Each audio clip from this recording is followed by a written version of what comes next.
ازيكم عاملين ايه؟ معاكم اسامه مهدي بتاع موتوسيكلات. النهارده هوريكم اصغر سكوتر موجود.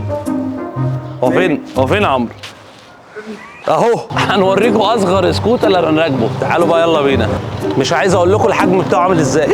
طبعا انا حجمي كبير على السكوتر، بس الناس طبعا اللي حجمها متوسط او الطبيعي هيبقى بالنسبه لهم الدنيا كويسه جدا. هنتكلم النهارده على اصغر سكوتر في فئه ال 125 الساكسز اميتشي. يعني ايه يا جماعه؟ يعني السكوتر ده من النوادر اللي هتلاقوه دلوقتي، بس هو موجود عندنا موديل 2014. الموتوسيكل ده الناس بقى اللي عايز تعمل ما بين ميكس ما بين الحاجه الكلاسيك وما بين النواكل. شفت عمرو سكوتر قبل كده كميه النواكل فيه غير عاديه. 1 2 3 4 5 6 7 8 9 10. ايه ده؟ كميه نواكل في السكوتر تحس ان انت الموتوسيكل فعلا من الديزاين القديم والكلاسيكي. الموتوسيكل ده من شركه ساكسز، الموديل بتاعه اسمه اميتشي 125 سي سي. طيب هو ليه مش منتشر في السوق او هو ليه مش موجود؟ لان الموديل ده نزل من 2014 و13 وبعد كده اختفى من السوق، ولكن في دفعه موجوده من الموديلات دي. والسكوتر ده فيه اوبشنز شويه وفي نفس الوقت سعره حنين قوي اليومين دول. السكوتر ده بحجمه بكل حاجه فيه مستهدف فئه معينه اللي هم البنات وكمان الشباب الصغير. ليه؟ لان الموتوسيكل زي ما انتم شايفين، السكوتر يعني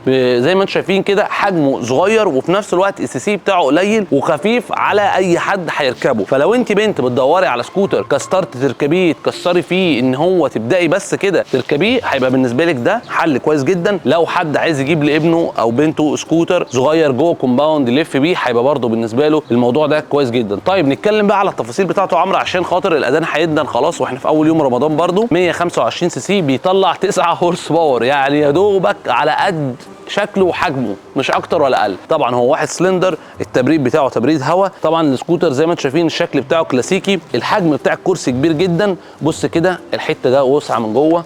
طبعا هنا عندنا الشنطه بتشيل كل الحبايب.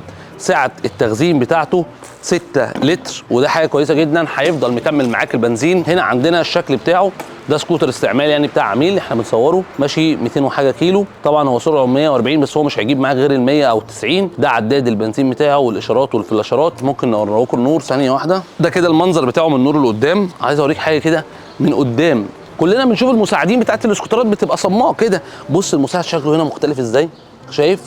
شايف كبشه الفرامل عامله ازاي، شايف الفايبر عامل ازاي. انا بتكلم بجد، الحاجه دي موديل 2014 تحس ان هي الكواليتي بتاعتها عاليه جدا. انت بقى لو بتحب الديزاين الكلاسيكي السكوتر ده هيبقى بالنسبه لك كويس، ولكن هو قطع غياره مش متوفره كتير او مش منتشره بسبب ان هو ناقص من السوق. ولكن انا دايما بحب اوري كل الناس كل حاجه في السوق المصري او كل حاجه، عشان خاطر لما انت عينك تيجي على اي سكوتر في الشارع تبقى انت عارف ايه هو وتبع شركه مين والسي سي بتاعه ايه والاوبشنز بتاعتها ايه. وعاملين لك هنا الاشارات، بص بتاعته كيوت. بص الاشاره، الله الله، وتحس ان احنا جايبينه بقى في المكان الصح في الجنينه بقى. السعر بقى بتاعه والله العظيم 3. في ناس كانوا كسبانينه معانا، يعني مش عايز اقول لك كان وصل في ناس كانت مستلمه ب 17,000 و 18,000، ولكن بعد غلو الاسعار السكوتر ده عامل 24,000 جنيه، ويعتبر ده من وسط السكوترات اللي في السوق المصري ده يعتبر ارخص سكوتر موجود دلوقتي حاليا في السوق المصري. اهم حاجه تفطروا كويس وكل سنه وانتم طيبين. معاكم اسامه مهدي بتاع موتوسيكلات.